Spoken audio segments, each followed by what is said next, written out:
ಮೈಸೂರು ಮಹಾನಗರ ಪಾಲಿಕೆ ಚುನಾವಣೆ ನಡೆಸುವುದಕ್ಕೆ ಜೆಡಿಎಸ್ ಹಾಗೂ ಬಿಜೆಪಿ ಸದಸ್ಯರು ಆಗ್ರಹಿಸಿದ್ದಾರೆ. 1.5 ವರ್ಷ ಕಳೆದರೂ ಸರ್ಕಾರ ಚುನಾವಣೆ ನಡೆಸುವುದಕ್ಕೆ ಮೀನಾಮೇಷ ಎಣಿಸ್ತಾ ಇದೆ. ಬಾಯ್ ಮಾತಿಗೆ ಅಧಿಕಾರ ವಿಕೇಂದ್ರೀಕರಣ ಅಂತ ಕಾಂಗ್ರೆಸ್ ಹೇಳ್ತಾ ಇದೆ. ತಳಮಟ್ಟಕ್ಕೆ ಇಳಿದು ಅಧಿಕಾರಿಗಳು ಕೆಲಸ ಮಾಡ್ತಾ ಇಲ್ಲ.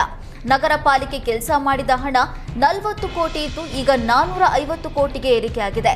ಚುನಾವಣೆ ನಡೆದು ಜನಪ್ರತಿನಿಧಿಗಳು ಇದ್ದಿದ್ರೆ ಈ ಸಮಸ್ಯೆ ಆಗ್ತಾ ಇರಲಿಲ್ಲ.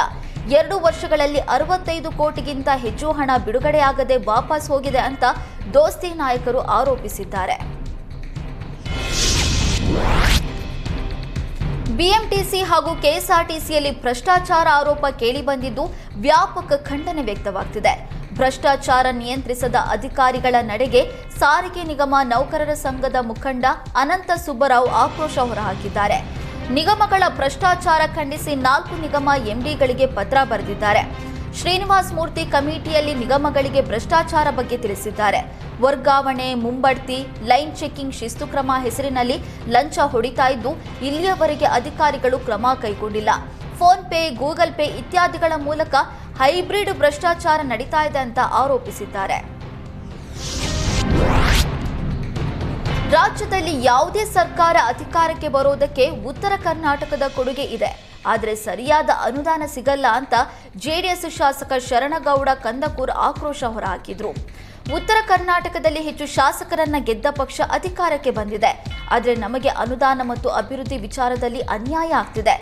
ನಮ್ಮ ನೀರಿನ ಯೋಜನೆಗಳು ಕಂಪ್ಲೀಟ್ ಆಗಲಿಲ್ಲ. ಸ್ವಾತಂತ್ರ್ಯ ಪೂರ್ವದ ಯೋಜನೆಗಳು ಇನ್ನೂ ಕಂಪ್ಲೀಟ್ ಆಗಲಿಲ್ಲ ಅಂತ ಅಸಮಾಧಾನ ಹೊರಹಾಕಿದ್ದಾರೆ. ಮುಸ್ಲಿಂ ಮೀಸಲಾತಿ ಬಳಿಕ ಶೋಷಿತ ವರ್ಗಕ್ಕೂ ಮೀಸಲಾತಿ ನೀಡುವಂತೆ ಕಾಂಗ್ರೆಸ್ ಸಚಿವರೇ ಕೂಗೆಬ್ಬಿಸಿದ್ದಾರೆ. ಅಹಿಂದ ವರ್ಗ, ಶೋಷಿತ ವರ್ಗಕ್ಕೆ 75% ವರೆಗೆ ಮೀಸಲಾತಿ ನೀಡುವಂತೆ ಸಚಿವ ಸಂತೋಷ್ ಲಾಡ್ ಸರ್ಕಾರಕ್ಕೆ ಬೇಡಿಕೆ ಇಟ್ಟಿದ್ದಾರೆ. ಶಿವಮೊಗ್ಗದ ಮರಾಠ ಸಂಘದ ಕಾರ್ಯಕ್ರಮದಲ್ಲಿ ಮಾತನಾಡಿದ ಲಾಡ್, ತಮಿಳುನಾಡಿನಲ್ಲಿ 69% ಮೀಸಲಾತಿ ಪ್ರಮಾಣ ಇದೆ. ರಾಜ್ಯದಲ್ಲೂ ಎಲ್ಲಾ ವರ್ಗದವರಿಗೂ ಕೂಡ ಮೀಸಲಾತಿ ದೊರೆಯಬೇಕು. ತಮಿಳುನಾಡು ಮಾದರಿಯಲ್ಲೇ ಕನಿಷ್ಠ 69ರಿಂದ 75ರವರೆಗೆ ಮೀಸಲಾತಿ ನೀಡಿ ಎಂದರು. ಇಷ್ಟು ಪ್ರಮಾಣದಲ್ಲಿ ಮೀಸಲಾತಿ ನೀಡಿದ್ರೆ ಎಲ್ಲಾ ಸಮಾಜಕ್ಕೂ ಮೀಸಲಾತಿ ದೊರೆಯುತ್ತೆ. ಮೀಸಲಾತಿ ನೀಡುವಂತೆ ಸಿಎಂ ಸಿದ್ದರಾಮಯ್ಯಗೆ ಮನವಿ ಸಲ್ಲಿಸಿದ್ದೇನೆ ಎಂದರು.